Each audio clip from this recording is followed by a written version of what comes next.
اس کی تو اسلام میں گنجائش ہے، لیکن توہین کا جو مسئلہ ہے وہ بالکل برعکس ہے، اور وہ ہے کسی کی شخصیت کو ڈیمیج کرنا۔ وہ کہتے ہیں کہ ایک بوڑھا آدمی تھا اور اپنی کبرسنی کی وجہ سے وہ بیچارہ جھک کر چلتا تھا، تو اس کے قریب سے ایک بچہ بھاگتا ہوا گزرا تو انہوں نے ذرا تھپکی دے کر یہ پوچھا کہ بابا جی یہ کمان کتنے کی خریدی ہے آپ نے؟ تو وہ بھی ظریف الطبع تھے، وہ بچہ آگے جا کر کھیلنے لگا تو اس کے قریب گیا اور جا کر اس کے سر پر ہاتھ رکھا اور فرمایا کہ بیٹا میرے کبڑے پن کو دیکھ کر تم پوچھ رہے تھے کہ یہ کمان کتنے کی خریدی ہے، جب میری عمر کو پہنچو گے تو یہ تمہیں مفت ہی مل جائے گی۔ تو کسی کی شخصیت پر تبصرہ کرنا اور پھر دیکھنا یہ ہوتا ہے کہ شخصیت جو ہے وہ کتنی اعلیٰ ہے، اس اپنی شخصیت کا مقام جو ہے وہ کیا ہے۔ حضور نبی اکرم صلی اللہ علیہ وسلم کی جو ذات اقدس ہے وہ امت مسلمہ کے نزدیک بالکل ایک معصوم عن الخطا ذات اقدس ہے۔ تو یہاں پر جو بھی بات کی جائے گی وہ اس کا تعلق جو ہے وہ تضحیق سے وہ نہیں ہوگا کہ جس کو وہ اپنے ادب کی صنف میں وہ لیتے ہیں، وہ اس کا تعلق جو ہے وہ توہینی سے ہوگا۔ اور بالکل یہ غامدی صاحب نے یہ بالکل درست کہا کہ ہمیں ان دونوں چیزوں میں یعنی یہ فرق کرنا چاہیے، اور میں اس سے آگے بڑھ کر یہ بات یہ عرض کرنا چاہتا ہوں کہ ہمیں عالمی سطح پر اس مسئلے کا سدباب کرنے کے لیے باقاعدہ ایک کوئی قانون سازی کرنی چاہیے، اور وہ عالمی سطح پر ہم قانون سازی کر کے اس قسم کے فتنوں کا دروازہ جو ہے جو ادب کے صنف کے نام پر اور آزادی کے نام پر اس طرح آتے ہیں اور وہ 1.5 ارب کے قریب مسلمانوں کی دل آزاری کا سبب بنتے ہیں، اس کا دروازہ ہمیشہ کے لیے بند کر دینا چاہیے۔ ناظرین، ہم اپنے شرکاء کے شکر گزار ہیں کہ انہوں نے ہمیں اپنی آراء سے مستفید کیا۔ آپ نے حفظ مراتب کے حوالے سے بھی گفتگو سنی، اور ہم نے یہ بھی جانا کہ ہمارے ہاں فریڈم آف ایکسپریشن کے حوالے سے یہ تصور موجود نہیں ہے کہ محض آپ اس کرائیٹیریا پہ کہ جو میں اپنے لیے موضوع سمجھتا ہوں اسی کرائیٹیرین پر میں دوسروں کے ساتھ معاملہ کروں گا، بلکہ یہ بات سامنے آئی کہ اس میں آپ کو دوسرے کی حساسیت کو بھی سامنے رکھنا ہوگا اور یہ دیکھنا ہوگا کہ کہاں پر تنقید جو ہے وہ دوسرے کی توہین بن جاتی ہے، اور اس کے حوالے سے مسلمان بھی اور دوسرے لوگ بھی قانون سازی کا بھی حق رکھتے ہیں، اور شاید اس میں ایک مناسب درجے کی تعدیب کا بھی حق رکھتے ہیں۔ اگلے پروگرام تک کے لیے اجازت چاہتا ہوں۔ اللہ حافظ۔ السلام علیکم ناظرین، پروگرام غامدی میں آپ کا میزبان آصف افتخار آپ کو خوش آمدید کہتا ہے۔ پچھلے پروگرام میں ہم حفظ مراتب کے بارے میں گفتگو کر رہے تھے۔ اس پروگرام میں بھی ہمارے ساتھ غامدی صاحب کے ساتھ بات کرنے کے لیے وہی شرکاء موجود ہیں۔ ہمارے ساتھ موجود ہیں مولانا خورشید گنگوہی صاحب جو ایک معروف دینی عالم ہیں، ہمارے ساتھ موجود ہیں قاضی جاوید صاحب جو مختلف فلسفے سے متعلق مختلف کتابوں کے مصنف ہیں، اس کے علاوہ آپ ایک معروف کالم نگار ہیں۔ غامدی صاحب، پچھلے پروگرام میں قاضی صاحب نے ایک سوال اٹھایا، ایک بات کہی تھی، انہوں نے فرمایا تھا کہ جمہوریت تو اصل میں سیکولر اقدار کے ساتھ ہی پنپتی ہے۔ اس سے کچھ محسوس ہوتا ہے کہ غالباً جس فریڈم کی آف ایکسپریشن کی آپ نے اور مولانا نے بات کی تھی وہ اصلاً مذہبی روایت کے اندر یا مذہب کے اصولوں پر قائم کردہ حکومت کے اندر شاید اس طرح پنپ نہیں سکتی۔ اس کے بارے میں کچھ تبصرہ فرمائیں گے؟ یہ بات یہ ہے کہ ہمارے ہاں جو ماحول عام طور پر پیدا کر دیا گیا ہے اس میں تو بظاہر ایسا ہی لگتا ہے، لیکن اگر آپ مذہب کو اس کی اصل تعلیمات کی روشنی میں دیکھیں تو اس میں کوئی نہیں ہے۔ ذاتی حیثیت سے میں نے پچھلے پروگرام میں بھی اس کی بہت سی مثالیں دی تھیں کہ ایک شخص کے ذہن میں ایک سوال پیدا ہوتا ہے، اس کو کچھ تردد ہوتا ہے، وہ ارتیاب کا شکار ہوتا ہے، وہ محسوس کرتا ہے کہ جن عقائد پر اس نے آنکھ کھولی تھی ان کو اس کا ذہن تسلیم کرنے کے لیے تیار نہیں ہے، تو وہ ایک شعوری عمل سے گزرتا ہے۔ اس پر کوئی پابندی نہیں ہے۔ ہمارے ہاں اگر آدمی حق کا سچا طالب ہے اور اس معاملے میں سوالات کر رہا ہے، پوچھ رہا ہے، برسر عام پوچھ رہا ہے، سوالات علماء کے سامنے رکھ رہا ہے، تو میں نہیں سمجھتا کسی اچھے معاشرے میں اس کے اوپر کوئی قدغن لگائی جا سکتی ہے۔ یہ ہمارے معاشرے میں بھی کوئی اصولی قدغن اس پہ نہیں لگی ہوئی۔ اسی طریقے سے اگر فرض کر لیجئے کہ آپ کی ایک پارلیمنٹ وجود میں آتی ہے، لوگ اپنے نمائندے منتخب کرتے ہیں اور جمہوری طریقے کے مطابق وہاں مسائل زیر بحث آتے ہیں، تو کتنا بڑا زندگی کا دائرہ ایسا ہے کہ جس کا کوئی مذہب سے اس طرح براہ راست تعلق ہی نہیں ہوتا، اس میں آپ قانون سازی کرتے ہیں بالکل اسی طرح کرتے ہیں جس طرح جمہوری معاشروں میں ہوتی ہے۔ اب تھوڑی دیر کے لیے آپ تصور کر لیجئے کہ کچھ مذہبی معاملات زیر بحث آ گئے ہیں، تو مذہبی معاملات جب زیر بحث آئیں گے تو اس کے بھی دو حصے ہوں گے۔ ایک وہ حصہ ہوگا جس کا تعلق مذہب کی تعبیر سے ہے، اس میں پھر جمہوری طریقہ ہی ہوگا. یعنی فرض کر لیجئے کہ میں قرآن مجید کی آیت کو ایک طرح سمجھتا ہوں, کوئی دوسرا آدمی دوسری طرح سمجھتا ہے, وہاں حناف ہیں, شوافے ہیں, حنابلہ ہیں, مختلف گروہ ہیں, مدرسہ ہے, فکر ہیں, وہ اپنی اپنی رائے پیش کرتے ہیں. فیصلہ کس بنیاد پہ ہوگا؟ وہی امرہم شورا بینہم کا طریقہ جو خود قرآن نے تجویز کیا ہے, یعنی اکثریت کی رائے فیصلہ کن ہو جائے گی. تو وہاں تعبیرات کے مابین بھی اگر آپ کو فیصلہ کرنا ہے تو فصل نزاعات کا طریقہ خود قرآن کا تجویز کردہ یہی ہے کہ جمہوری اصول کے اوپر اکثریت کی رائے آپ کو فیصلہ کن قرار دے دیں گے. یعنی مثال کے طور پر میں نے آپ سے عرض کیا کہ وہاں شوافے, حنابلہ, مالکیہ, دوسرے نقطۂ نظر کے لوگ موجود ہیں, میں ہوں, آپ ہیں, ہم اپنی اپنی رائے پیش کر رہے ہیں. فیصلے کا موقع جب آئے گا تو کس طرح فیصلہ کیا جائے گا؟ امرہم شورا بینہم کا جو اصول قرآن مجید نے بیان کیا وہ اسی بات کا تقاضا کرتا ہے کہ اکثریت کی رائے فیصلہ کن ہو جائے گی. دیکھیے, اکثریت کی رائے فیصلہ کن جب ہوتی ہے تو یہ حق و باطل کا فیصلہ نہیں کرتی. جمہوریت کے بارے میں بھی یہ سمجھ لینا چاہیے کہ اس کا اصول یہ نہیں ہے کہ اکثریت کی رائے سے حق و باطل کا فیصلہ ہوتا ہے. اکثریت کی رائے سے در حقیقت ہم نزاع کا خاتمہ کرتے ہیں. یہ سوال عام طور پر اٹھایا جاتا ہے نا کہ جی یہاں تو دیوبندی ہے, یہاں تو بریلوی ہے, یہاں تو اہل حدیث ہے, مختلف مذاہب کے لوگ ہیں, مختلف نقطۂ نظر کے لوگ ہیں, کیسے فیصلہ کریں گے؟ جمہوری اصول پر فیصلہ کریں گے. یعنی اکثریت کی رائے فیصلہ کن ہو جائے گی. فیصلہ کن ہونے کا کیا مطلب ہے؟ مثال کے طور پر میری رائے پر قانون نہیں بنا, اکثریت کی رائے کے مطابق ایک قانون بن گیا, تو مجھے مسلمانوں کی حکومت میں یہ پورا حق حاصل ہے, یہ حق مجھ کو اللہ کی کتاب دیتی ہے, یہ حق مجھ کو میرا پیغمبر دیتا ہے کہ میں اس قانون پر تنقید کروں, میں اس کی غلطی واضح کروں, میں رائے عامہ کو اس کے خلاف ہموار کروں, میں اس کے لیے دلائل دے کر لوگوں کو قائل کروں. لیکن وہ قانون بن جائے گا اور قانون کی حیثیت سے میں بھی اس کی پابندی کروں گا. تو قانون کی پابندی کرتے ہوئے یہی جمہوری اصول ہے, میں تنقید کا حق رکھتا ہوں اور میں وہ استعمال کروں گا. اب اس سے پیچھے چلے جائیے, وہ یہ ہے کہ ایک آدمی پارلیمنٹ میں کھڑا ہو گیا ہے اور اس نے کسی مذہبی قانون کے بارے میں کوئی بنیادی سوال اٹھا دیا. وہ یہ کہتا ہے کہ دیکھیے, مثال کے طور پر اب میراث کے قانون کے بارے میں قانون سازی کرنے کے لیے بیٹھے ہیں, میرے اس میں ذہنی اشکالات یہ ہے, اس میں بھی کوئی معنی نہیں. وہ اپنے دلائل پیش کرے گا, اس کو دلائل کا جواب دینے والے لوگ موجود ہوں گے, اس پر بھی بحث ہو جائے گی, اس میں بھی کوئی ایسا مسئلہ نہیں ہے. فرض کر لیجئے کہ پارلیمنٹ سے باہر اس پر بحث مباحثہ شروع ہو جاتا ہے اور مختلف لوگ مختلف آراء اپنی بیان کر رہے ہوتے ہیں. شائستگی اور تہذیب کے دائرے میں وہ یہ کہتے ہیں کہ قرآن مجید کے اس قانون کے بارے میں یہ اشکال ہے, یہ سوال ہے, ان سوالات پر بھی گفتگو ہو جائے گی. ہمارے ہاں آپ دیکھیے, ہمارے جلیل القدر علماء نے بعض اوقات مذہبی حکمت پر کتابیں لکھی ہیں. اس کی ایک بڑی مشہور مثال ہمارے حجت اللہ البالغہ ہے. وہ یہ سوالات اٹھاتی ہے کہ اس حدیث میں, قرآن مجید کی اس آیت میں, شریعت کے اس حکم میں وہ کیا حکمت مضمر ہے, کس اصول پر یہ قائم ہے, کس بنیاد پر اس کو پیش کیا گیا ہے.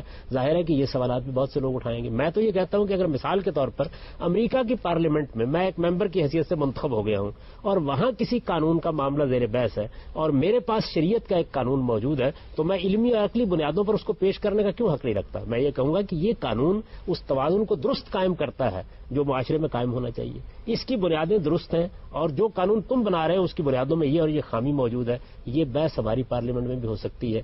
اس کے بعد مجھے بتائیے کہ جمہوریت مزید کیا تقاضا کرتی ہے. تو میرے نزدیک تو آخری درجے میں جو جمہوریت کی تصویر ہے وہ آپ کو یہاں بھی اسی طریقے سے نظر آئے گی. اس میں ادنا درجے کا کوئی فرق نہیں ہوگا اور ہم کسی آدمی پر بھی کوئی پابندی نہیں لگائیں گے کہ وہ اپنی رائے نہ دے یا وہ تنقید نہ کرے یا وہ سوالات نہ اٹھائے یا وہ لوگوں کی رائے کو ہموار نہ کرے یا اپنے نقطہ نظر کے مطابق لوگوں کے سامنے اپنا نقطہ نظر پیش نہ کرے. یہ سب چیزیں بالکل ہوں گی. جس چیز پر پچھلے پروگرام میں بھی بحث ہو رہی تھی وہ اصل میں تضحیک ہے, تنقیص ہے, وہ ایک بالکل الگ چیز ہے. اور دیکھیے, اس کا میں ایک سادہ اصول آپ کو بتاتا ہوں. اس میں آپ نے یہ سوال اٹھایا تھا کہ بعض اوقات ادبی طریقے ہوتے ہیں. دیکھیے, ادب میں اور ابتذال میں فرق ہوتا ہے. آپ طنز لکھتے ہیں, آپ مزاح لکھتے ہیں, تو اس کے بھی کچھ آداب ہوتے ہیں. طنز اور مزاح جب اپنے حدود سے تجاوز کرتے ہیں تو پھر وہ طنز اور مزاح نہیں رہتے, وہ ابتذال بن جاتے ہیں. اور ابتذال وہ چیز ہے کہ جس کی سڑان آپ بھی محسوس کرتے ہیں, جس کا تعفن میں بھی محسوس کرتا ہوں, اور آدمی یہ کہتا ہے کہ یہ وہ چیز ہے جب حدود سے تجاوز کر گئی ہے. آپ یہ دیکھیے کہ جب ایک بات کہی جا رہی ہوتی ہے اور وہ بات معلوم ہوتا ہے کہ ایک بڑے لطیف انداز میں کہی جا رہی ہے, ہمارے یہاں غالب ہے جس میں لاکھوں برس کی حوریں ہوں, ایسی جنت کو کیا کرے کوئی, ان پری زادوں سے لیں گے خلد میں ہم انتقام, قسمت حق سے یہی حوریں اگر وہاں ہو گئی. کس نے بلوا کیا, کس نے مار ڈالا اس کو, کس نے یہ کہا کہ تم نے جنت کی توہین کر دی ہے. بات جب لطافت کے ساتھ بیان ہو رہی ہوتی ہے تو اس سے لوگ لطف اٹھاتے ہیں, لیکن جب بات تضحیک کے دائرے میں داخل ہو جاتی ہے پھر وہ ادب نہیں رہتی, وہ ابتذال بن جاتی ہے. ہم مسلمان جس چیز کے خلاف اس وقت اپنے جذبات کا اظہار کر رہے ہیں وہ اصل میں ابتذال ہے, وہ ادب بھی نہیں ہے. کہ آپ کی بات کا مطلب یہ ہے کہ یہاں پر اصول یہ نہیں ہوتا ہے کہ یہ میں اپنے ساتھ بھی کرتا ہوں تو اس لیے ٹھیک ہے, بلکہ اصول یہ ہے کہ دوسرے کی سینسٹیوٹی, اس کے جذبات کو سامنے رکھنا. میں اسی طرف آ رہا تھا. مثال کے طور پر میں نے ایک تعریض کا جملہ بولا, طنز کا جملہ بولا, میرے اور آپ کے درمیان ایک عام گفتگو ہو رہی تھی. مجھے محسوس ہوا کہ آپ کے ماتھے پر شکن آ گئی, آپ نے اس کو محسوس کر لیا ہے. آپ نے اسے اپنی اہانت پر محمول کیا ہے. مجھے بتائیے شرافت اور تہذیب کا تقاضا کیا ہے؟ میں فوراً معذرت کروں گا. میں یہ کہوں گا کہ دیکھیے بات یہ ہے کہ میرا مقصد یہ نہیں تھا, میں یہ نہیں چاہتا تھا, آپ نے اس کو اس طرح محسوس کیا ہے. یا میں یہ کہوں گا کہ جناب ہمارے ہاں تو آزادی اظہار رائے کے آداب یہی سکھاتے ہیں کہ آپ کے ماتھے پر شکن آئے تو آئے, آپ کا دل زخمی ہو تو ہو, مجھے اسی لب و لہجے میں گفتگو کرنی ہے. تو بعض اوقات آپ یعنی میں نے دو چیزوں کی طرف آپ کو توجہ دلائی کہ ایک تو ادب میں اور ابتذال میں بڑا فرق ہے, طنز میں اور مزاح میں اور ابتذال میں بڑا فرق ہے, اور اس فرق کو ملحوظ رکھنا چاہیے. اس فرق کو خود جو آدمی یہ کام کر رہے ہیں اسے بھی ملحوظ رکھنا چاہیے. اکبر العبادی کی مثال دی تھی ہمارے قاضی صاحب نے, آپ دیکھیے کس لطافت کے ساتھ انہوں نے اپنی تہذیب اور دوسری تہذیب کے مابین جو تصادم پیش آ رہا تھا اس کو بیان کیا ہے. ہم ایسی سب کتابیں قابل ضبطی سمجھتے ہیں کہ جن کو پڑھ کے لڑکے باپ کو خفتی سمجھتے ہیں. تو یہ اسالیب تھے جن میں یہ باتیں کی گئی. یعنی آپ کو بات اچھی لگتی ہے, آپ دیکھیے آپ روزانہ مزاحیہ کالم پڑھتے ہیں, آپ کا اپنا مزے کا بعض اوقات اڑایا جا رہا ہوتا ہے لیکن آپ اسے لطف محسوس کرتے ہیں. وہی بات اگر ان حدود سے آگے بڑھ کے ابتذال میں داخل ہو جائے تو ہر آدمی توجہ دلائے گا کہ یہ اب ادب نہیں رہا. ایک تو یہ بات ملحوظ رکھنی چاہیے. پھر یہ کہ ادب میں آپ نے طنز کرنی ہے, تعریض کرنی ہے, اس کو بھی دیکھنا پڑے گا کہ کہاں دوسروں کے جذبات کے وہ منافی چلی جاتی ہے. جو دوسری بات جس کا آپ نے بھی ذکر کیا اس کو دیکھا جائے گا. اور اس میں یہ اصول نہیں ہوتا کہ میری یہ بات میں اس پر دلائل دینا شروع کر دوں کہ بڑی ادبی بات تھی, آپ کو بری لگ گئی ہے, آپ نے اس کو اہانت پر محمول کیا ہے. ہم صرف اس جانب توجہ دلانا چاہتے ہیں کہ دیکھیے ہمارے لیے پیغمبر کی ذات کا معاملہ وہ نہیں ہے جس طرح آپ پیغمبروں کو دیکھتے ہیں. ہم پیغمبروں کو ایک اور جگہ سے دیکھتے ہیں اور ہمارے وہ دیکھنے کے پیچھے ہماری پوری تہذیبی روایت ہے. بلکہ میں نے عرض کیا تھا کہ ہمارا مذہب بھی اس کے پیچھے پڑا ہے, ہماری کتاب بھی اس کے پیچھے کھڑی ہے. ہمیں تو خود پروردگار نے اس بارگاہ کے آداب بتائے ہیں, اس سے ہماری نفسیات بنی ہے. آپ اس کا لحاظ کیجئے, آپ ہمارا دل زخمی نہ کیجئے, اس معاملے کا لحاظ کر کے گفتگو کیجئے. اور اگر آپ کو اس کا احساس نہیں تھا, آپ نے اس کو آزادی اظہار رائے سمجھا تھا, ہمارا رد عمل سامنے آ جانے کے بعد تو کم سے کم تہذیب اور شرافت کا تقاضا یہ ہے کہ اس پر معافی مانگ لیجئے, اس پر معذرت کر لیجئے, اس لیے کہ ہمارا دل اس سے زخمی ہوا ہے.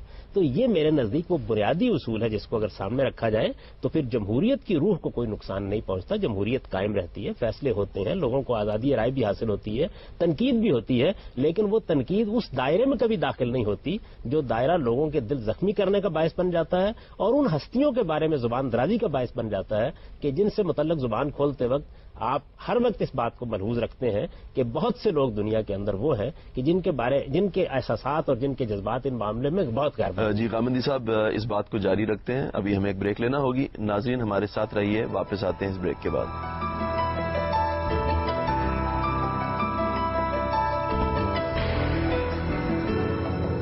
مولانا جو وضاحت جاوید صاحب نے فرمائی اور جو اصول ہمیں دیا, غالباً آپ نے بھی جو مثالیں پچھلے پروگرام میں دی تھیں حضور کے مزاح میں بھی, اس میں بھی شاید یہی اصول تھا کہ دونوں فریقین اس کو انجوائے کرتے ہیں, اس سے محظوظ ہوتے ہیں. آصف صاحب, یہ غامدی صاحب نے بنیاد بنایا ہے قاضی صاحب کی بات کو. قاضی صاحب کا جو موقف تھا وہ یہ تھا کہ جمہوریت جو ہے یہ ایک سیکولر نظام ہے اور اس میں کوئی شک نہیں ہے کہ یورپ نے بائبل کو پادری سمیت کلیسا میں بند کر کے پہلے تالا لگایا اور اس کے بعد اس نے پارلیمنٹ میں بیٹھ کر قانون سازی کی.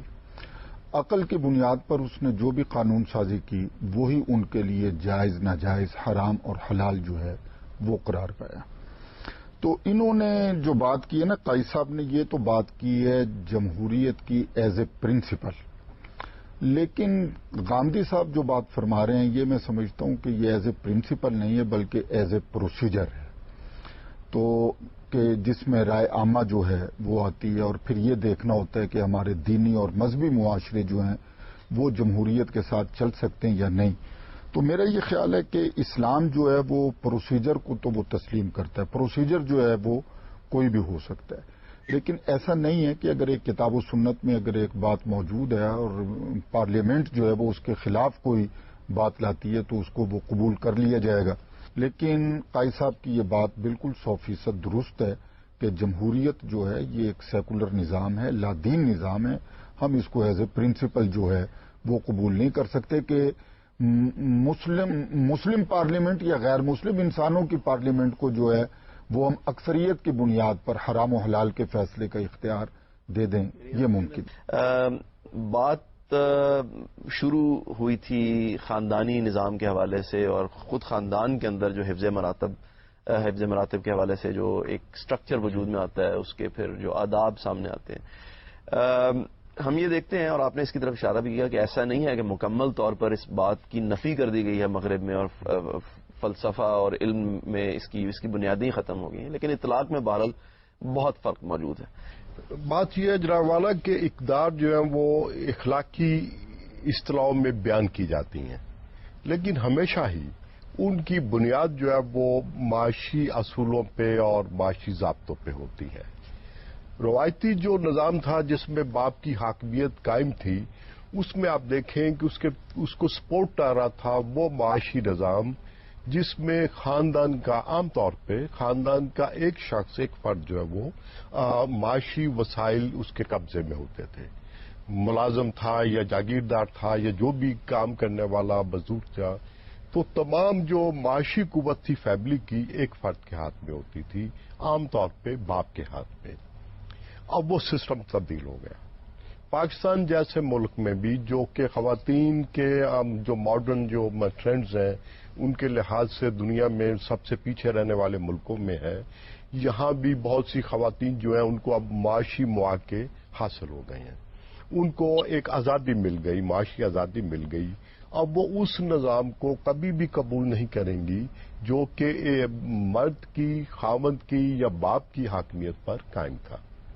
تو بات یہ ہے کہ جب معاشی نظام تبدیل ہوگا اور اس کے ساتھ ساتھ ویلیوز جو ہیں وہ تبدیل ہوتی چلی جائیں گی۔ مثال کے طور پر باپ کو تادیب کا ایک اختیار تھا ہماری معاشرت میں، اس کے نتیجے میں ایک بیلنس، ایک توازن پیدا ہوتا تھا، ایک رشتہ وجود میں آتا تھا۔ اس کو اگر ہم حالات کے لحاظ سے تبدیل کرتے چلے جائیں گے تو کیا آپ کے نزدیک اس طرح کا توازن پیدا ہو سکتا ہے جس کی آپ بات کر رہے تھے؟ تو ہمارے ہاں باپ یا ماں کے احترام کا اصول تھا، اس اصول کا اطلاق کیا معاشرے کے اندر درست ہو رہا تھا؟ تو میں اس سے پہلے بھی آپ کی خدمت میں عرض کر چکا ہوں کہ بعض جگہ حدود سے تجاوز ہو جاتا ہے۔ حدود سے تجاوز ہو جاتا ہے تو ایک حالت ایسی ہوتی ہے کہ جس میں حدود سے تجاوز بھی سوسائٹی کے دباؤ کے تحت چل جاتا ہے، اور ایک صورتحال ایسی ہوتی ہے کہ جس میں وہ عوامل تبدیل ہوتے ہیں تو پھر حدود سے تجاوز کو برداشت نہیں کیا جاتا۔ تو ہمارے معاشرے کے اندر بھی ظاہر ہے کہ بالکل اسی طرح کی صورتحال پیدا ہوئی ہے، معاشی حالات میں تبدیلی آئی ہے، تمدنی تقاضوں میں تبدیلی آئی ہے، اسی طرح آزادی رائے کے مواقع زیادہ ملے ہیں، انسان کے لیے ایک جگہ سے دوسری جگہ جا کر اپنی زندگی شروع کرنے کے مواقع پیدا ہوئے ہیں۔ میڈیا نے ہمیں تہذیبوں کے عالمی تناظر میں لا کر کھڑا کر دیا ہے، اس سے یقیناً اطلاقی معاملات پر اثر پڑے گا۔ جب اطلاقی معاملات پر اثر پڑے گا تو اس کے بعد آپ کو کیا کرنا ہوگا؟ آپ کو اس بنیادی قدر کو سامنے رکھ کر کچھ نئی روایات اطلاق میں وجود میں لانی ہوگی۔ یہ تو میرے نزدیک بالکل اصولی بات ہے، اور یہ تمام اخلاقی اقدار میں ہوگی۔ یعنی اخلاقی اقدار میں جو بنیادی پرنسپل یا بنیادی اصول ہوتا ہے، جس کو آپ اصل اصول کہتے ہیں، وہ تو آفاقی ہوتا ہے۔ اطلاق کبھی بھی آفاقی طریقوں پر نہیں ہوتا، وہ ہمیشہ تمدنی حالات، تہذیبی تقاضوں، معاشی ضروریات، سماجی تناظر کے اندر ہو رہا ہوتا ہے۔ تو میرے نزدیک یہ تبدیلی آئے گی۔ ہمیں جو سہولت حاصل ہے پہلے آپ اس کو سمجھ لیجیے۔ وہ سہولت ہمیں یہ حاصل ہے کہ ہمارے لیے اس توازن کو قائم کرنے کے لیے اللہ کی کتاب ہمارے پاس موجود ہے۔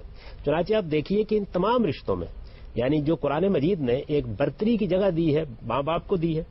اور میں ماں باپ کا ذکر کرتے ہوئے توجہ دلا دوں کہ باپ تو بے شک معاشی ذمہ داریاں اٹھاتا تھا اور اس کو حاکمیت بھی حاصل ہوتی تھی۔ ہماری تہذیب میں ماں ان میں سے کوئی ذمہ داری بھی اٹھائی نہیں ہوتی تھی، لیکن باپ سے 3 درجے بلند کھڑی ہوتی تھی۔ وہ کیا چیز تھی؟ وہ ہمارے اخلاقی اصول تھے، ہمارے مذہب کی تعلیم تھی۔ اس نے ماں کو باپ سے بھی بلند درجے پر کھڑا کر دیا تھا، اور ہمارے ہاں لوگ اس ماں کے سامنے اپنا سر جھکانا باعث فخر سمجھتے تھے کہ جو 2 روپے بھی خرچ کرنے کی ان کے اوپر صلاحیت نہیں رکھتی ہوتی تھی۔ یہ سب کچھ کے باوجود احترام کی ایک دوسری دنیا تھی، اور آپ دیکھتے تھے کہ بچہ بڑھاپے میں اس کو کندھے پر اٹھائے پھرتا تھا، اس کی معمولی سی بات کے اوپر اپنا سب کچھ نثار کرنے کے لیے تیار ہو جاتا تھا۔ یہ روایات جو ہے یہ محض معاش سے پیدا نہیں ہوئی تھی، یہ ان بنیادی اخلاقی اصولوں سے پیدا ہوئی۔ جی غامدی صاحب، اس بات کو جاری رکھتے ہیں، ابھی ہمیں ایک بریک لینا ہوگی۔ ناظرین ہمارے ساتھ رہیے، واپس آتے ہیں اس بریک کے بعد۔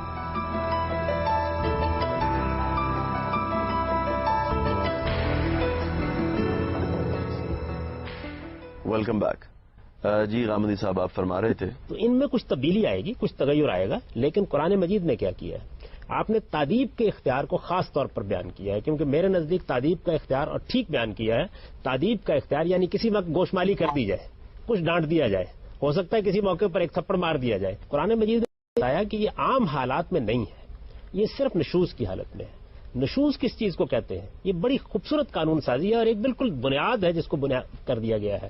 آپ اس رشتے کو چیلنج کرتے ہیں، یعنی ایک چیز یہ ہے کہ آپ اختلاف کر رہے ہیں، آپ دوسرا نقطہ نظر پیش کر رہے ہیں، آپ نے کسی بات نہیں مانی. یہ ساری چیزیں جو ہیں یہ نشوز نہیں ہے.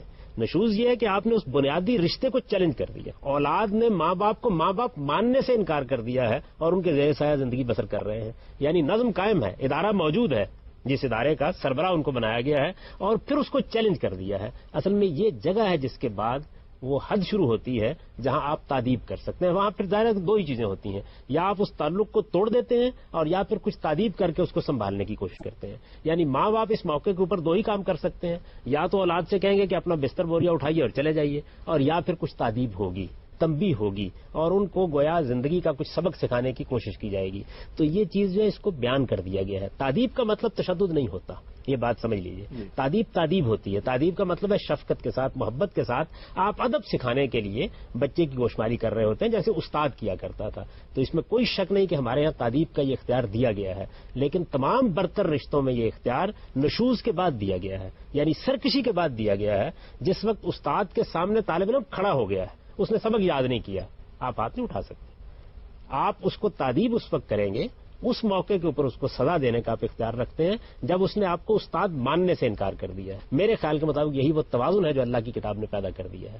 آپ اس جگہ کے اوپر بھی اگر اختیار نہیں دیتے تو پھر میں یہ عرض کروں گا کہ پھر آپ کو کچھ بنیادی حقوق کا ہیضہ ہو گیا ہے. اس کی وجہ یہ ہے کہ دیکھیے ایک انسان کی حیثیت سے مجھے یہ حق حاصل ہے کہ میری جان، میرا مال، میری آبرو، ہر چیز کی طرف آپ انگلی نہیں اٹھائیں. لیکن جس وقت میں جرم کا ارتکاب کرتا ہوں کسی سوسائٹی میں تو اس کے بعد میرے یہ حقوق ختم ہو جاتے ہیں. بالکل اسی طریقے سے جس طرح سوسائٹی جرم کے بعد اب میری جان کے خلاف بھی اقدام کرتی ہے، میرے مال کے خلاف بھی اقدام کرتی ہے. آپ کی عدالتیں جرمانے کرتی ہیں نا، میرا کمایا ہوا روپیہ مجھ سے لیتی ہیں، مجھے سزا دیتی ہیں، مجھے جیل میں ڈال دیتی ہیں. تو میری جان، مال، آبرو تینوں کے خلاف اقدام ہوتا ہے جس وقت میں جرم کا ارتکاب کرتا ہوں. بالکل اسی طریقے سے جن رشتوں کی برتری قائم کر دی گئی ہے ان کے مقابلے میں سرکشی کو ہماری شریعت میں جرم قرار دے دیا گیا ہے، اور جرم کے بعد وہ بنیادی حق ختم ہو جاتا ہے. اس کے بعد پھر آپ کے پاس دو راستے رہتے ہیں. آپ یا تو اس نظام کے اندر رہ کر اس تعدیب کو گوارا بھی کرتے ہیں اور اپنی اصلاح بھی کرتے ہیں، اور یا اس رشتے کو توڑنے کا اقدام کر ڈالتے ہیں. دونوں حقوق آپ کو حاصل ہیں، وہ پہلے بھی حاصل تھے، وہ اس وقت بھی حاصل ہے. جب آپ دوسرا اقدام کریں گے تو وہ رشتہ ٹوٹے گا، اور جب وہ رشتہ ٹوٹے گا تو پھر اس کے کچھ نتائج ہوں گے، کچھ عواقب ہوں گے جو آپ کو برداشت کرنا پڑیں گے، دنیا میں بھی اور آخرت میں بھی. ظاہر دونوں جگہ آپ کو محاسبے کے لیے اپنے آپ کو پیش کرنا ہے. لیکن تعدیب کا وہ حق شروع کہاں سے ہوتا ہے؟ جب آپ سرکشی کر کے اس رشتے کے اصول کو تسلیم کرنے سے انکار کر دیتے ہیں. یہی وہ چیز ہے کہ جس کی طرف میں بار بار توجہ دلا رہا ہوں کہ انسان کے بس کی یہ چیز نہیں ہے کہ ان معاملات کے اندر اتنی غیر معمولی لطافت قانون سازی کر سکے. ان کو متعین کرنا انسان کے بس میں نہیں تھا. خدا کی شریعت آتی اس لیے ہے کہ ان معاملات میں حدود کو متعین کر دے، ادھر بھی آپ کا ہاتھ پکڑ لے اور ادھر بھی آپ کے لیے آزادی کی حدود متعین کر کے آپ کو کام کرنے کا موقع دے، اور یہ بتائے کہ یہاں تک آپ کے حدود ہیں جہاں آپ اپنی آزادی کو استعمال کر سکتے ہیں. اس سے آگے سرکشی شروع ہو جاتی ہے. مجھے یہ بتائیے کہ سرکشی ادارہ قبول کرتا ہے؟ یہ ریاست قبول کرتی ہے؟ سرکشی کے کچھ معنی ہوتے ہیں. جب سرکشی کے دائرے میں آپ داخل ہو جاتے ہیں، مثال کے طور پر میں اس ریاست میں رہتا ہوں، مجھ کو حق حاصل ہے کہ میں آزادی کے ساتھ زندگی بسر کروں، کماؤں، کھاؤں، میں معاشی جدوجہد بھی خود کرتا ہوں، میں ریاست کا مرہون منت نہیں ہوں. ریاست کی طرف سے مجھ پر یہ حق عائد کیا گیا ہے کہ میں اس کو ٹیکس ادا کروں. میں ٹیکس ادا کرنے سے انکار کر دیتا ہوں تو سرکشی سمجھی جائے گی نا. اس کے بعد میری جان، میرا مال، میری آبرو، تینوں کے معاملے میں اقدام کا آپ کو حق حاصل ہو جاتا ہے. اصل میں ہم خاندان کے ادارے کو تسلیم نہیں کرتے. خاندان کا ادارہ بھی اصل میں یہی ادارہ ہے. دیکھیے یہ رشتوں کو آپ کیوں تسلیم کرتے ہیں؟ یعنی آپ کل معاش کی جدوجہد کر لیں گے، پرسوں آپ افلاطون اور ارسطو بن کے کھڑے ہو جائیں گے. سوال یہ اپنی پیدائش کے وقت بھی آپ یہی تھے. قرآن مجید نے اصول کہاں سے قائم کیا؟ اس نے کہا کہ آپ کی ماں نے کس طریقے سے اپنے پیٹ میں آپ کو اٹھایا، کیا مشقتیں آپ کے لیے برداشت کی، جب آپ اٹھنے کے قابل نہیں تھے کیسے آپ کو پالا پوسا اور آپ کی پرورش کی، آپ کو بچپن اور لڑکپن کے مراحل میں کس طریقے سے شفقت میسر ہوئی. اصل میں یہ وہ چیز ہے جس کے نتیجے میں یہ حق قائم ہو گیا ہے. یعنی یہاں کچھ پہلے دیا گیا ہے، اس کے بعد کچھ لینے کے لیے قانون سازی کی گئی ہے. تو اگر تو آپ پہلے ہی پیدا ہونے کے فوراً ہی بعد اپنی معاش کی جدوجہد بھی خود کر سکتے تھے، اپنے معاملات بھی خود دیکھ سکتے تھے، اپنی تربیت بھی خود کر سکتے تھے، اپنی حفاظت بھی خود کر سکتے تھے، تو پھر نہ ماں کی ضرورت ہے نہ باپ کی ضرورت. قاضی صاحب نے بڑی درست بات فرمائی کہ اس میں جو تجاوز ہو رہے ہوتے ہیں وہ وقت خود درست کر دیتا ہے. یعنی آج وہ بہت سی چیزیں ہیں جن کا اختیار تو مانا جائے گا لیکن اس اختیار کو استعمال کرنے کے طریقے اور آداب تبدیل ہو جائیں گے. وہ بہت سی باتیں جو میں اپنے بچوں کو آج سے 50 سال پہلے کہہ سکتا تھا وہ شاید میں آج نہیں کہہ سکوں گا. اور بہت سی وہ چیزیں ہیں کہ جن کے بارے میں جو تقاضے پہلے کرتا تھا وہ آج نہیں کر سکوں گا. ایک کلچرل فرق بھی واقع ہوگا. اور اس کے پیچھے معاشی عوامل بھی ہوں گے, سماجی عوامل بھی ہوں گے. لیکن جس وقت یہ سب کچھ تبدیل ہونا شروع ہوتا ہے تو اس کو رکنا کہاں ہے؟ اس کو وہاں رکنا چاہیے جہاں اس کو خدا نے روک دیا. جی غامدی صاحب, اس بات کو جاری رکھتے ہیں, ابھی ہمیں ایک بریک لینا ہوگی. ناظرین ہمارے ساتھ رہیے, واپس آتے ہیں اس بریک کے بعد.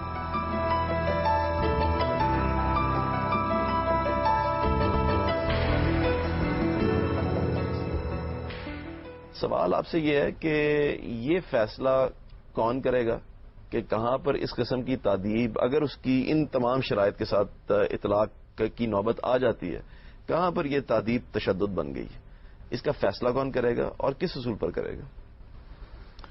آصف صاحب, غامدی صاحب نے تو ماشاءاللہ بڑی مفصل باتیں کی اور اس کے تمام پہلو جو تھے ان پر گفتگو کی اور اس کی جزیات بھی زیر بحث لائے.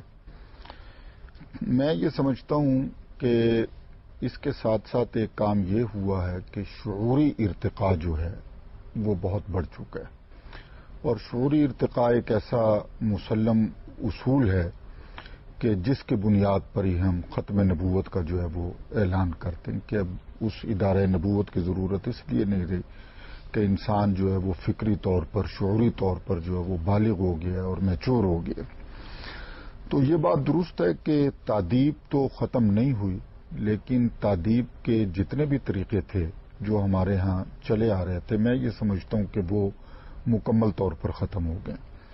جو آپ نے یہ سوال فرمایا کہ تشدد کے حوالے سے, میں یہ سمجھتا ہوں جی کہ اب معاشرہ جو ہے نا یا انسان جو ہے وہ بہت آگے نکل چکا ہے, اگرچہ ہم بہت پیچھے ہیں. ہمارے ہاں تو یہ خبر آ جاتی ہے کہ جناب ایک شخص نے جو ہے وہ 100 بچوں کو اٹھا کر وہ کیمیکل میں ڈالا اور ختم کر دیا, تو اس کا پتہ یہ چلتا ہے کہ جناب پیچھے ہی یہ 100 بچے ایسے کوئی لاوارث تھے کہ نہ ان کا کوئی خاندان تھا, نہ ان کے کوئی چچا تھے, نہ ان کے کوئی ماموں تھے. ہمارا مسئلہ جو ہے وہ بہت عجیب ہے. لیکن جہاں تک انسان کا مسئلہ ہے, انسان جو ہے وہ بہت آگے گزر چکا ہے. اب تو وہ احساسات کی دنیا سے جو ہے وہ گفتگو کر رہا ہوتا ہے اور اپنے رویوں میں جو ہے وہ تبدیلی کر رہا ہوتا ہے. تو میرا یہ اپنا خیال ہے کہ تادیب میں اب ہمیں بنیادی طور پر اسی اصول کو اپنانا چاہیے کہ وہ ہمارا رشتہ جو ہے وہ بحیثیت شوہر کے ایک بیوی کے ساتھ ہو یا بحیثیت والدین کے اولاد کے ساتھ ہو, کہ ہم ان کی جو ہے وہ مائنڈ میکنگ کریں اور ان کی ذہن سازی کریں, اور ہم انہیں اس قابل کریں کہ وہ جس کام کو کرنا چاہتے ہیں اسے وہ شعوری طور پر کریں, اور جس کام سے وہ بچنا چاہتے ہیں وہ شعوری طور پر بچیں. ان کے اندر اب ڈر اور خوف کا جو ہے وہ کوئی مسئلہ نہیں ہونا چاہیے. لیکن جو آج کی سوسائٹی ہے وہ بہرحال اس سے بہت آگے نکل چکی ہے, اور غامدی صاحب کا یہ کہنا بالکل درست ہے کہ عوامل بدل گئے ہیں, اور عوامل کے بدلنے کے ساتھ اب ہمیں جو ہے وہ کچھ نہ کچھ اپنے اندر تبدیلی. آپ کی اجازت سے وضاحت کر دوں اس معاملے میں کہ دیکھیے بات یہ ہے کہ تادیب اور تشدد کو ہمیشہ الگ الگ رکھیے. تشدد تو قابل قصاص جرم ہے, یعنی یہ باپ کی طرف سے ہو جائے گا, یہ ماں کی طرف سے ہو جائے گا, یہ شوہر کی طرف سے ہو جائے گا, یہ بڑے بھائی کی طرف سے ہو جائے گا, کسی کی طرف سے بھی ہو جائے گا. اس کے خلاف استغاثہ ہو سکتا ہے. تشدد بالکل اور چیز ہے اور تادیب بالکل اور چیز ہے. یہ وہی بات ہے جو اس سے پہلے زیر بحث آئی تھی کہ تنقید اور چیز ہے, تضحیک بالکل اور چیز ہے. لیکن یہاں جوہری فرق کیا ہے؟ دیکھیے بات یہ کہ یہ اس فرد کے احساس پر مبنی ہے. جب وہ یہ معاملہ لائے گا تو سوسائٹی موجود ہے, وہ فیصلہ کر دے گی اس بات کا. لیکن باہر تو یہ احساس جو ہے وہ ہلکے سے تھپڑ پہ بھی جو ہے وہ 911 کال کر کے احساس جو ہے وہ اپنا کمیونیکیٹ کر دیا. تو عرض کیا ہے کہ یہاں دونوں طرف دیکھیے بات یہ کہ عدم توازن ہو گیا, عدم توازن ہو گیا, اور یہ عدم توازن جس دائرے میں وہ لوگ برداشت کر لیتے ہیں اسی میں کرتے ہیں. بہت دیر تک میں نے کئی مرتبہ عرض کیا کہ ہم یہ بات سنتے رہے کہ یہ جو جرم ہوتا ہے یہ اصل میں لوگ نفسیاتی مریض ہو جاتے ہیں, ان کی نفسیاتی کلینک میں لے جا کر اصلاح کرنی چاہیے. ان کے بارے میں جرم و سزا کا تصور ٹھیک نہیں ہے, اور یہ شریعت میں بھی جو سزائیں بیان کی جاتی ہیں یہ در حقیقت دور قدیم کی یادگار ہے. میں نے یہ سوال اٹھایا تھا کہ آخر افغانستان میں جن لوگوں نے ایک اقدام کیا تھا انہوں نے کیا کیا تھا؟ انہوں نے جرم کا ارتکاب کیا تھا نا. تو پھر آپ ڈیزی کٹر بمبار لے کر کیوں آ گئے؟ آپ کو چاہیے تھا کہ نفسیاتی کلینک کے ڈاکٹر لے کر آتے اور آ کر ان کے ساتھ یہ معاملہ کر لیتے. انسانی فطرت اس کو قبول نہیں کرتی. اسی وجہ سے میں نے یہ گزارش کی ہے کہ ایک جانب وہ انتہا ہے کہ جہاں باپ اگر بچے کو ڈانٹ دیتا ہے تو وہ پولیس سے رابطہ کر لیتا ہے، اس کی حساسیت وہاں پہنچا دی گئی ہے. اور ایک جانب یہ صورتحال ہے کہ ہم نے قرآن مجید میں یا دوسرے مقامات کے اوپر تعدیب کے اختیار کے اشارات پڑھے اور اس کے بعد اس کو تشدد میں بدلا اور ہم سمجھتے ہیں یہ ہمیں حق حاصل ہو گیا ہے. اصل میں شریعت اسی توازن کو پیدا کرتی ہے. اور مولانا نے بڑی صحیح بات کی طرف توجہ دلائی ہے کہ کسی چیز کا اختیار ہونا ایک چیز ہے اور اس کا استعمال کرنا ایک دوسری چیز ہے.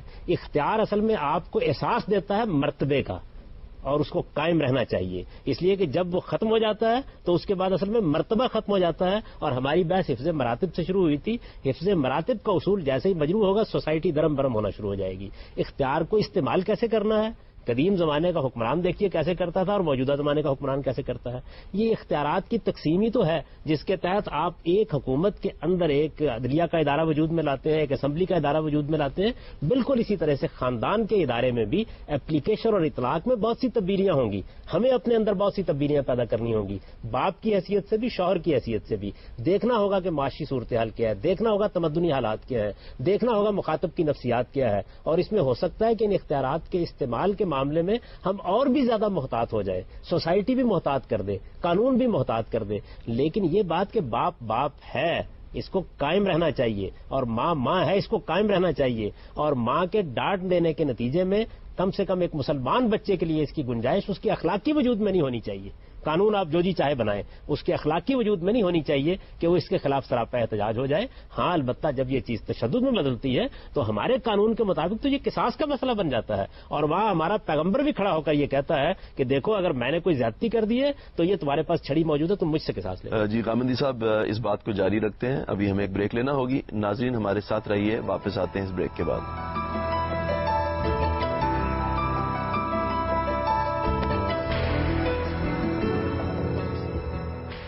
قاضی صاحب یہ تو بات دونوں بزرگوں نے حکمت کے حوالے سے بات کی اور ظاہر ہے اس کا لحاظ ہر حکیم آدمی رکھے گا بھی اور اسی کا مشورہ بھی دوسروں کو دے گا کہ اختیار کا ہونا ایک اور بات ہے، اس کو استعمال کرنا جو ہے اس میں بہت ساری چیزوں کو، بہت سارے عوامل کو دیکھنا پڑتا ہے. لیکن جب ہم اصولی بحث کرتے ہیں اور فلسفیانہ طور پر اس کا تجزیہ کرتے ہیں تو آپ وہ کیا پوائنٹ سمجھتے ہیں کہ جہاں پر آپ کے نزدیک مغربی معاشرہ یا مغربی تہذیب ایک امبیلنس میں اس حوالے سے کھڑا ہوا ہے؟ آپ کے نزدیک آئیڈیل سچویشن اگر ہم اس کو ایک نارمیٹیولی بات کریں کہ نارمیٹیو پوائنٹ آف ویو سے جو پرسکرپشن کی ہم بات کریں تو وہ کیا پوائنٹ ہونا چاہیے کہ جہاں پر ہم یہ کہیں گے کہ یہاں پر مغربی معاشرہ اطلاق کے لحاظ سے ایک غلط جگہ پر کھڑا ہوا ہے اور یہ وہ جگہ ہونی چاہیے کہ جہاں جس کی طرف بڑھنے کی کوشش بہرحال مختلف طریقوں کے ذریعے، ضروری نہیں ہے کہ تعدیبی اور قانون کے ذریعے، بالکل ٹھیک ہے دونوں کی بات اور اسے سبھی میرا خیال اتفاق کریں گے کہ ہر چیز قانون کے ذریعے سے نہیں آتی، لیکن بہرحال جب ہم فلسفیانہ بحث کرتے ہیں، ڈسکشن کرتے ہیں، تعلیم تربیت کرتے ہیں تو ایک ٹارگٹ تو دیں گے کہ اس کی طرف ہمیں بڑھنے کی کوشش کرنی چاہیے. وہ کیا پوائنٹ ہوگا؟ بنیادی طور پہ آپ نے جیسا کہ بات کو روکا وہ یہی ہے کہ آپ توازن سے ہٹ جائیں. لیکن توازن کیا ہے یہ مختلف اس کے بارے میں اوپینین ہو سکتی ہے. ایک مذہبی اوپینین یہ ہوگی کہ یہ جو قانون ہے مذہبی قانون یہ ایک تو انسانی تعلقات میں سماج میں توازن کی بنیاد مہیا کرتا ہے. آپ اس کو یوں بھی کہہ سکتے ہیں کہ ہیومن نیچر جو ہے اس کے قریب تر رہنا توازن اور اعتدال کی علامت ہے. اور ایک یہ بھی عقیدہ ہے کہ انسانی نیچر سے مختلف ہونا، اس کے برعکس ہونا، اس کے تضاد میں جانا وہ اعتدال کی علامت بنتا ہے. ان تمام باتوں کا تعین اس بات سے ہوگا کہ آپ کے نزدیک انسان کا کانسیپٹ کیا ہے. انسان کا جو کانسیپٹ آپ بنائیں گے مذہبی یا نیچر کے حوالے سے یا آپ سائیکالوجی کے حوالے سے، نفسیات کے حوالے سے، فلسفے کے مختلف جو دبستان ہیں ان کے حوالے سے، وہی اس ضابطۂ اخلاق کا تعین کرے گا کہ اعتدال جو ہے وہ کیا ہے. لیکن سبھی جگہوں پہ، تمام تہذیبوں پہ اسی بات پہ زور دیا گیا کہ جناب اعتدال کی راہ جو ہے وہ بہترین راستہ ہے، وہی گولڈن راستہ ہے اور اسی پہ ہم کو چلنا چاہیے. تو میرا خیال ہے کہ یہ ہم لوگوں کے لیے جن کی ایک خاص تہذیب میں، ایک خاص اخلاقی اصولوں اور ضابطوں میں ایک خاص قسم کے آداب میں جن کی نشو و نما ہوئی اور جن کی ٹریڈیشن ہے، اس میں مذہبی ضابطے جو ہیں، قانون جو ہے، وہی ہمیں اعتدال کی اور توازن کی راہ دکھاتے ہیں۔ اگر ان کو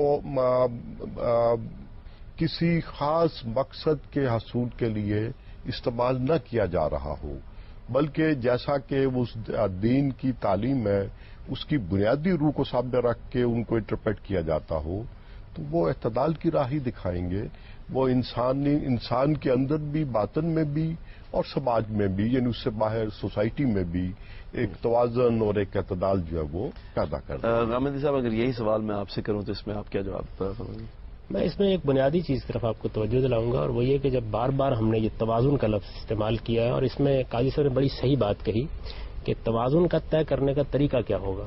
انسانی فطرت کا مطالعہ کیا جائے گا، اور انسانی فطرت کا آپ مطالعہ کیسے کرتے ہیں، اس کے دو ہی طریقے ہوتے ہیں۔ ایک جس کو نفسیات کی اصطلاح میں انٹروسپیکشن کا طریقہ کہتے ہیں، میں اپنے باطن میں دیکھتا ہوں، اپنے وجدان کو دیکھتا ہوں، میں کیا پاتا ہوں، اس کے لحاظ سے کچھ چیزیں میرے لیے ایک مشہود حقیقت بن جاتی ہیں۔ پھر اس کے بعد انسانی تجربہ ہے، اور پھر پورے انسان جو آفاق میں پھیلے ہوئے ہیں ان کے باہمی تعامل سے جو چیزیں میرے سامنے آتی ہیں وہ مل کے اصل میں انسانی فطرت کے بارے میں میرے تصور کو تشکیل کرتی ہیں۔ اس سے جو انسانی فطرت کا تصور بنتا ہے اس کو سامنے رکھ کر ہی اصل میں ہم تمام چیزوں کو دیکھ رہے ہوتے ہیں۔ جب ہم مذہبی قانون کا حوالہ دیتے ہیں تو اس کے یہ معنی ہرگز نہیں ہے کہ چونکہ وہ مذہبی قانون ہے اس لیے متوازن ہے، نہیں، اسی فطرت کے اصول کے اوپر اس کو جانچ پرکھ کر ہم بتا سکتے ہیں کہ دیکھیے اس میں کتنا خوبصورت توازن ہے، اور یہی میرے نزدیک اس کی دعوت بھی ہے اور اس کا تعارف بھی۔ یعنی یہ چیز تو اصولی طور پر بالکل درست ہے، اور اسی کو سامنے رکھ کر تمام قوانین کا جائزہ لینا چاہیے۔ اسی طریقے سے عہد بہد جو ترقیاں ہوتی ہیں، تبدیلیاں ہوتی ہیں، ان سے بھی جو تغیرات واقع ہوتے ہیں ان کو اسی روشنی میں دیکھتے رہنا چاہیے۔ لیکن ایک چیز بہت اچھی طرح ملحوظ رکھنی چاہیے، اور وہ یہ ہے کہ مذہبی قانون ایک تو وہ ہوتا ہے جو قرآن سنت میں بیان ہوا ہے، یعنی جو کسی پیغمبر نے دیا ہے، وہ تو توازن کا شاہکار ہوتا ہے۔ میں اپنی ساری زندگی کے تجربے کے بعد آپ کو یہ بتا رہا ہوں کہ جب بھی میں نے اس کی طرف رجوع کیا اور اس کو دیکھا تو ہزار سوالات کے باوجود آخر ضمیر نے اس بات کا اعتراف کیا اور عقل اس کے سامنے سرنگوں ہو گئی کہ یہی اصل میں وہ متوازن ترین بات ہے جو انسانیت کی بنیاد پر کہی جا سکتی تھی۔ لیکن خود مذہبی قانون بھی مجرد تو نہیں کھڑا ہوتا، اس سے جو فقہ وجود میں آتی ہے اس کو بھی ایک انسانی کام سمجھنا چاہیے، اور کوئی انسانی کام بھی وہ توازن قائم نہیں رکھ سکتا جو اللہ کی شریعت میں موجود ہوتا ہے۔ ایک تنقید کی نظر اس پر ڈال کے دیکھتے رہنا چاہیے کہ اس میں کوئی ایسی چیز تو موجود نہیں ہے جو کتاب و سنت کے منشا سے تجاوز کر گئی ہے۔ یہ کام بھی ہمارے معاشرے میں نہیں ہوتا، چنانچہ اس کا نتیجہ یہ نکلتا ہے کہ دین کی بھی صحیح تصویر سامنے نہیں آتی۔ تو دونوں جانب ہمیں دیکھنا ہوگا کہ ایک جانب ظاہر ہے مغربی تہذیب کے ساتھ ہمارا اس وقت ایک معاملہ ہو رہا ہے، وہ ایک عالمی تہذیب کی حیثیت اختیار کر چکی ہے، میڈیا نے اسے بہت قریب کر دیا ہے، ہمارے نوجوان اس سے براہ راست متاثر ہوتے ہیں، لہٰذا وہاں جو عدم توازن ہے وہ بھی سامنے رکھیں، ہمارے ہاں جو اس معاملے میں قانون سازی سے کوئی عدم توازن پیدا ہو گیا اس کو بھی سامنے رکھیں، اور پھر اس کو قرآن مجید کی روشنی میں ایک مرتبہ پھر جائزہ لے کر دیکھ لیں کہ کہاں کہاں کیا چیز ہے کہ جس کو ہمیں اطلاق کے خانے میں ڈال دینا ہوگا، اور کون سی چیز اصل اصول کی حیثیت رکھتی ہے۔ اصل اصول کو محکم پکڑیے، اور اطلاقات کے معاملے کو سماجی تغیرات اور تبدیلیوں کے لحاظ سے آپ بھی تبدیل کرتے رہیے۔ میرے نزدیک اگر اس چیز کو ہم اصول کے طور پر مان لیں تو دونوں جانب وہ صورت پیدا ہو جائے گی کہ صنوبر باغ میں آزاد بھی ہے، پابگل بھی ہے۔ ناظرین، آزادی اظہار اور حفظ مراتب کے حوالے سے آپ نے ہمارے شرکاء کی گفتگو سنی۔ ہمارے سامنے یہ بات آئی کہ حفظ مراتب ہماری معاشرت کے بنیادی اصولوں میں سے ایک اصول ہے، اور اس کی وہ بنیادیں جو شریعت میں موجود ہیں ان کو ہر حال میں ہمیں قائم رکھنا ہے۔ البتہ اس کے اطلاق کے حوالے سے ہمیں معاشرے میں جو تغیرات ہوئے ہیں ان کو بھی سامنے رکھنا ہوگا، اور اس کے لحاظ سے کچھ تبدیلی کے امکانات بھی موجود ہیں۔